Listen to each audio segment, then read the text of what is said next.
क्यों? आप किसी को आपको कोई चोर बोल देगा, कोई आपको व्यापारी बोल देगा।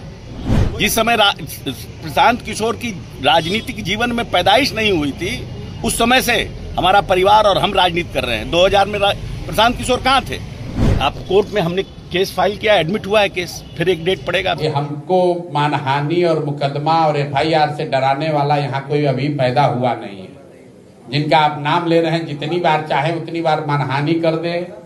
और हम एक ऐसे समाज को रिप्रेजेंट करते हैं जो समाज लंबे समय तक जिसको आवाज नहीं थी। तो हमारे माता पिता ने अगर हमको पढ़ाया है, लिखाया है और हम इतने लंबे से करते हैं, अगर हम चुप रह जाएंगे तो वो गरीब लोग कैसे समझेगा कि लड़ना किसको कहते हैं, अपने हक की लड़ाई किसके लिए होता है।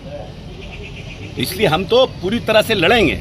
और ये जो मानसिकता है पिछड़ा दलितों के खिलाफ में, जो ये मानसिकता है, इस तरह की भाषा का प्रयोग करना, इसको तो बंद करना पड़ेगा ना। आप कुछ भी बोलकर नहीं जा सकते हैं। तो हम तो उस तरह के बाहुबली हैं नहीं कि जाकर उनके यहाँ झगड़ा झंझट करें। तो हमको तो जो संविधान में अधिकार प्राप्त है उसका हम प्रयोग कर रहे हैं। आप कोर्ट में हमने केस फाइल किया, एडमिट हुआ है केस, फिर एक डेट पड़ेगा, आप आएंगे, बताएंगे पड़ेगा। अब ये तो कोर्ट का है ना। हम तो लड़ेंगे, हम तो सुप्रीम कोर्ट तक इस बात के लिए लड़ेंगे, हम छोड़ेंगे नहीं। हम सुप्रीम, क्योंकि हम उस समाज को रिप्रेजेंट करते हैं जिस समाज को लंबे समय से, मेरे पिताजी 9 टर्म में मिले रहे हैं, तो लंबे समय तक आने के बाद हम इस स्थिति में पहुंचे हैं कि हम लड़ाई भी लड़ सकते हैं। नहीं तो लोग तो लड़ने की स्थिति में भी नहीं रहते। क्यों? आप किसी को आपको कोई चोर बोल देगा, कोई आपको व्यापारी बोल देगा, कोई आपको कह देगा कि आप राजनीति कर रहे हैं पैसे के बल पर।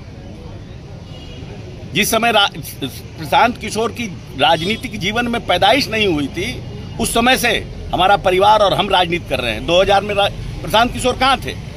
14 में तो इनका पदार्पण हुआ है। इसके पहले तो राजनीतिक पार्टियों का बिजनेस करते थे। He is a businessman.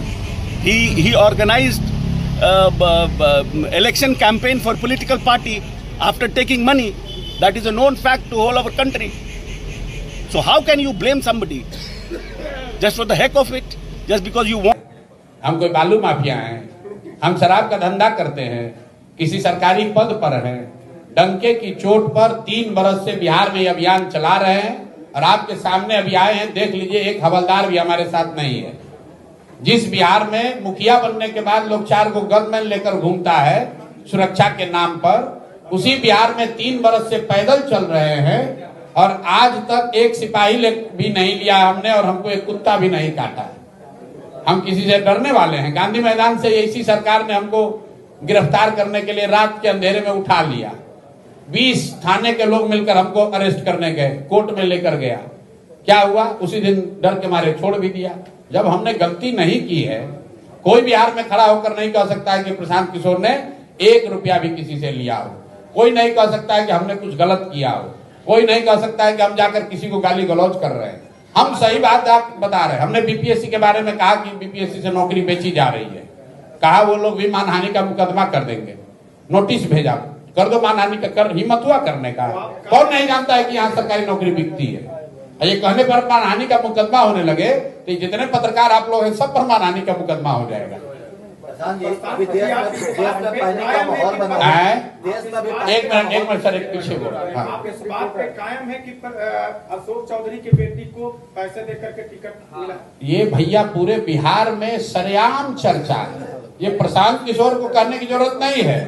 Bihar में गांव-गांव में भ्रष्टाचार है। जमीन के सर्वे में पैसा लिया गया। अब ये चर्चा आम है। अब पत्रकार होने के नाते आप खड़ा होकर कहिए कि भैया बिहार में भ्रष्टाचार है, लोग शिकायत कर रहे हैं, तो कोई आप पर मानहानि का मुकदमा कर दे। अरे भाई, ये चर्चा आम है और आप पत्रकार हैं, आपको हमसे बेहतर पता है।